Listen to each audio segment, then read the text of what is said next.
That one unit that carried me through content. Well.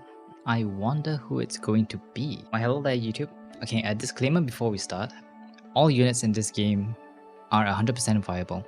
It's only a matter of how flexible, comfy or niche they are when trying to build teams and all that fancy stuff, right? So take everything with a grain of salt, as these are just my opinions. If you have any suggestions, kindly leave it in the comments below. Thank you. Okay, now that we got that out of the way, I'm sure you guys could already tell who the unit is just by looking at the character background right now. Yes, it's Calliope, obviously. I know a lot of people have been talking about her, saying that how good she is, how flexible and how easy she is to be put into teams. So today we'll talk about why that is, and especially for me because she is the first 5-star that I pulled. I did not reroll or anything, I just ran with the character. Initially we thought that she got nerfed post-testing, so during the launch it was her nerfed version, but it turns out she's actually still pretty good just because of how her kit works. Okay, so let's go over to her kit. So essentially she is a shielder, right? In most teams. Honestly, she's probably one of the best units out there, the most versatile if you want something extremely comfy. You want comfort, you want survivability, you don't really want to die that much, this is the unit for you. She pretty much does everything. She does shielding, she does damage and AoE at the same time. So moving on, let's cover her cards.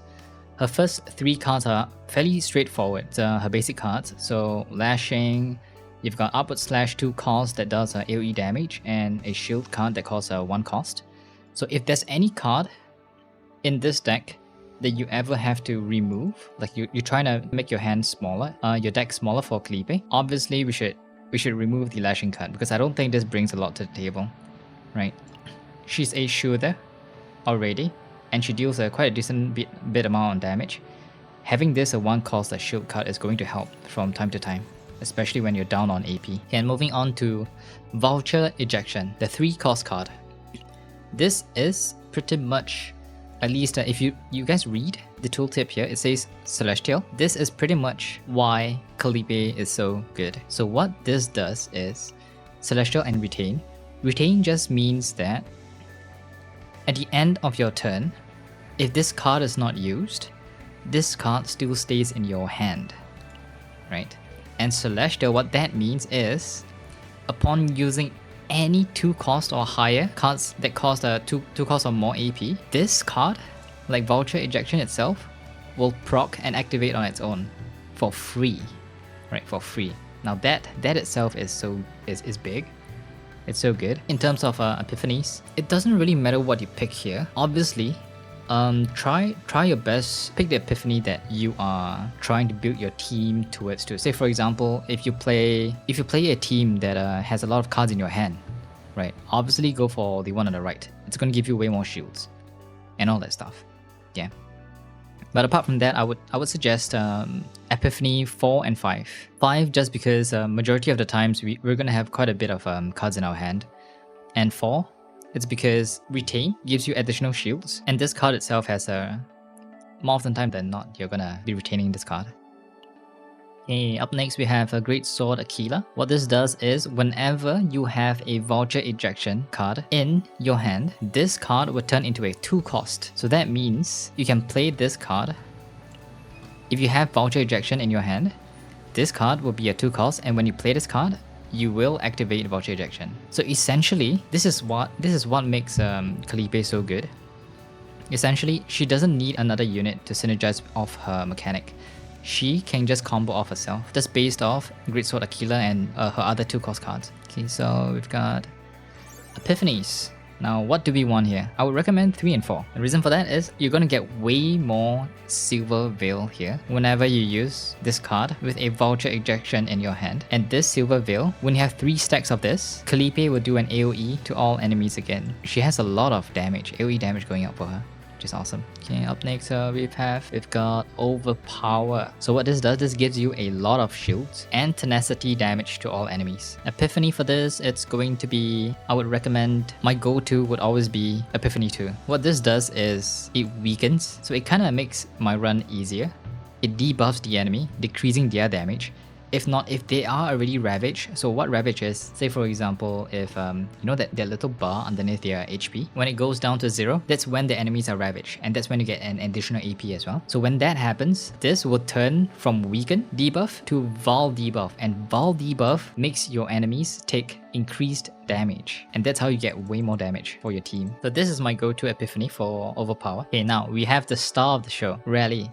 It's only a 1 cost card that gives shield and draws the highest cost card. That means you get a free Vulture Ejection right off the bat, because it is probably the most expensive card here. Why do we say that? Majority of cards of characters do not exceed 2 costs. Like, you barely see any 3 cost cards with any other characters.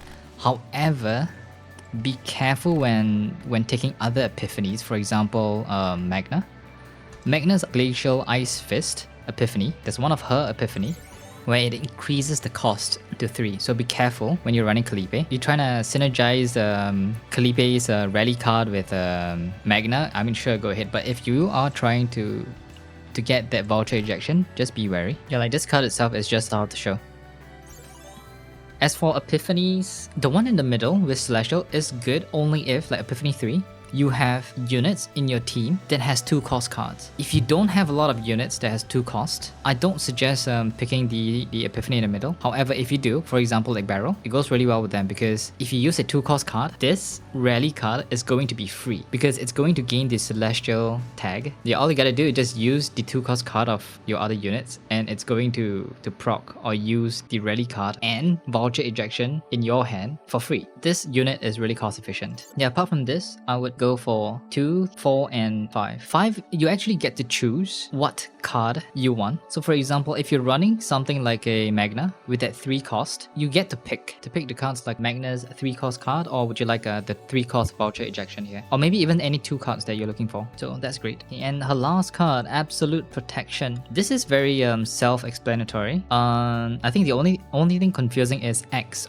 What does X mean? The value of X is equivalent to how many AP you have at that very moment. For example, if you have 2 AP right now, you're gonna get 102% shields equal to the number of 2 AP. In a scenario where you have 0 AP, unfortunately, you're not gonna get any shields. However, you'll be able to retain the rest of the cards in your hand. If you have cards in your hand that you want to retain, go ahead and use it. If not, I would suggest just not using this card at all if you have 0 AP. Yeah, as for partners, but what I'm running is Rachel. So what she does is, when Calliope gains shield, which she would most likely always be doing because Calliope gives a lot of shields, she gains a 20% chance to gain 1 counter attack. And that kind of gives me that additional damage going whenever I take hits, you know. And even her Eagle skill gives 100% shield and draw 1. So it's not bad. In a scenario where you have no AP left, or for example, you don't have any shield cards, you can just use this instead. Right? This saves me quite a few times already during runs. And up next, her potential. This one is very useful. Yeah, the last potential that you can get, although it's very expensive, I think it's worth investing. I might go deep into this and get the essential for Calliope. But you could just run Calliope with maybe just a basic card. It's just gonna increase your damage because it changes this card.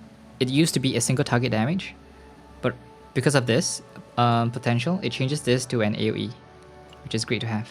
So honestly, the only nodes you need on Calliope is really just the first node. If you don't want to invest too much in her, just the first node is more than enough. The other nodes that I would go out of my way to get is this basic card proficiency, and the last one where it increases Vulture Ejection damage and shield gain, which is awesome. Memory Fragments, fairly straightforward. She scales off defense. It'd be nice if we could use 3 sets of Tetris Authority, the defense sets. Unfortunately, we can only use one set, so set effects are unique in this game. Yeah, so I'm running defense and the set that gives additional damage if we have more than 4 cards on our hand. I find that more often than not have more than 4 cards in our hand, which is great. Since Calliope is always retaining cards, most of the time I run Calliope with Barrel, which also retain cards, which is good. And yeah, Eagles, really, you don't really need you don't really need Eagles for Calliope to do her thing, really. She's just that good of a unit. She's just that versatile.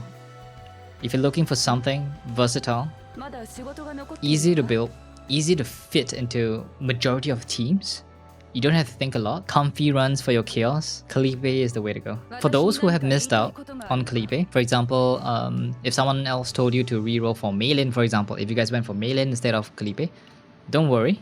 The good thing is, you have a selector in standard pools. I would assume if we've been playing almost a month now, we would almost get to the rescue merit. I would recommend majority of players pick up Calipe because she just makes your chaos runs so smooth. She's just that good. Obviously, other units are viable too, but I can just turn off my brain and Calipe just makes my run so safe. Yeah, so that's my rundown of Calipe. It's my favorite unit so far. She's the only character I have at level 60, only because... Oh wait, I mean apart from Veronica, yeah. Only because she fits into all the teams that I want to play. She can fit into any team and make the team comfy. Yeah, you can play her with almost any DPS, except for the niche ones. So what do you guys think of Calipe? What are your favorite units so far that has carried you all the way through Chaos Zero Nightmares? For me, it has to be Calipe. There are other units that I enjoy playing, but I cannot deny that majority of my runs, even try new characters, Calipe has always been the MVP. I've even tried doing a solo healer run with like 2 DPS or 1 DPS, 1 support, and it's not as smooth as having a Calipe in my team. She just makes everything so comfy, right? See, it's just like Calipe shielding us from the rain right now. Isn't she a keeper? That's awesome. Yeah. Let me know your thoughts, suggestions, like, subscribe, share this video. You know, I appreciate you guys coming in, taking your time and to watch this video. I appreciate it. I'm going to be pushing out different contents, like for example, I'll be coming up with tier list of how versatile or niche characters are in this game, at least for the ones that I own. So I hope you guys look forward to that. And perhaps maybe we're going to be talking about Yuki as well. She dropped yesterday. So there's a lot going on for Yuki. There's good and there's bad. We're going to cover that. So I'll see you guys in the next one. Thank you again everyone for taking your time to watch this video. Thank you for liking, subscribing and commenting. With that, I'll see you guys in the next video or in my streams. See ya. Whoosh.